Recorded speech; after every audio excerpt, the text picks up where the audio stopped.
Berries Creek is an aquatic ecosystem that is considered by some experts to be one of the most contaminated freshwater bodies in the United States.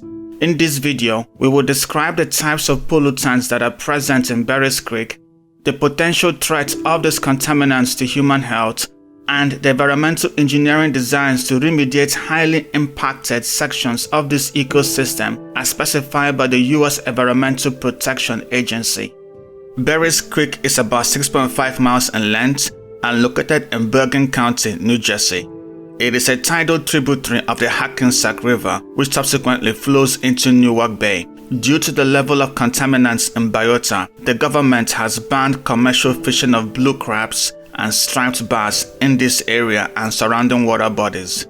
Vulnerable individuals like moms who are pregnant, thinking about becoming pregnant, breastfeeding, and young children are advised to avoid consumption of all fish and shellfish from these waters.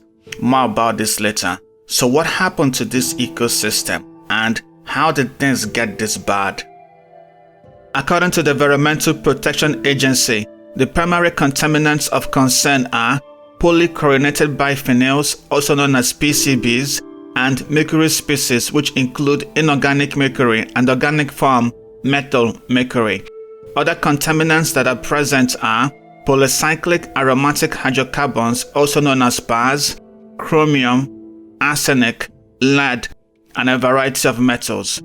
Mercury pollution was brought about by discharges from a chemical plant that was operated by various entities from 1929 to 1974 in Woodridge Borough, New Jersey. The plant was at one time a manufacturing facility that specialized in the synthesis of a variety of organic and inorganic mercury compounds, such as red and yellow mercury oxides and phenylmercuric acetate. Other facility operations included the recovery of mercury from thermometers, batteries, and amalgams. Waste products containing mercury from the plant was initially discharged into an open ditch. A substantial part of the mercury that was deposited in the ditch ended up in the creek. At some point in the plant's history, wastewater effluent from the plant was directly discharged into the creek. It is estimated that about 270 tons of mercury was deposited in the creek over the years. This location is now an EPA superfund site and is designated as the Ventron Vesicle Site. The organic contaminants were introduced from two other facilities near the creek. Plant operations included manufacturing of chemicals, solvent recovery, and processing of industrial waste. Both these locations are also designated Superfund sites. The potential effect of the level of these pollutants on humans and wildlife is substantial. Measurements of methylmercury in fish from this location are very high. While all forms of mercury are toxic, the organic form methylmercury is notable as it readily enters aquatic food chains and is easily transferred from lower to higher trophic levels. Every time methylmercury is transferred from a lower to a higher trophic level, it biomagnifies, culminating in large deposits in some fish. As a result, several species of fish display very high concentrations of methylmercury, which are unsafe for individuals and a vulnerable demographic to eat. As methylmercury is a neurotoxin, a fetus and a young child whose nervous systems are still developing are the most vulnerable to methylmercury toxicity. Mothers can pass methylmercury to a fetus and child through the placental cord and breastfeeding respectively. In addition, other metals like chromium were found in high levels in some shellfish.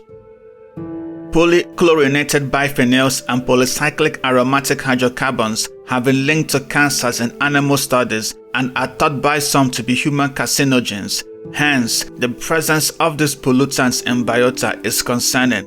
As a result of high levels of methylmercury, metals, and polychlorinated biphenyls, the government has issued a ban on commercial fishing of blue crabs and the striped bass from Newark Bay, Hackensack, and its subsidiaries, which includes Berries Creek. Vulnerable individuals or the high-risk population like women who are pregnant, considering becoming pregnant, breastfeeding, and young children are advised to avoid consumption of all fish and shellfish from these waters. Berries Creek is an important habitat that supports several species of plants and animals.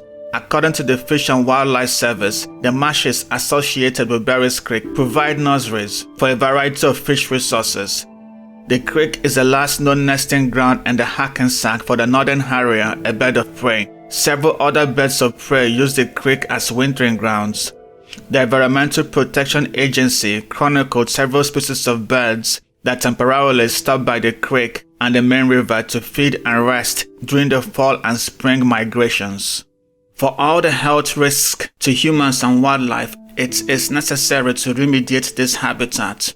The Environmental Protection Agency has announced a $332 million project to deal with the pollutants in the sediments in and around the most impacted areas of the creek.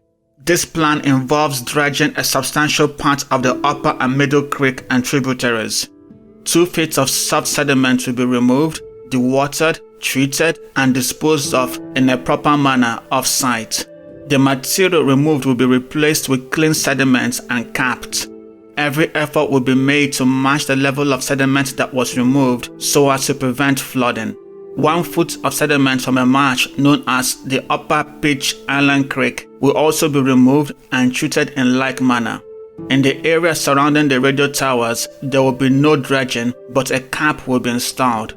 The design of this remediation protocol will take 2 years and the execution will take another 3 years. I will keep you updated. Thanks for watching.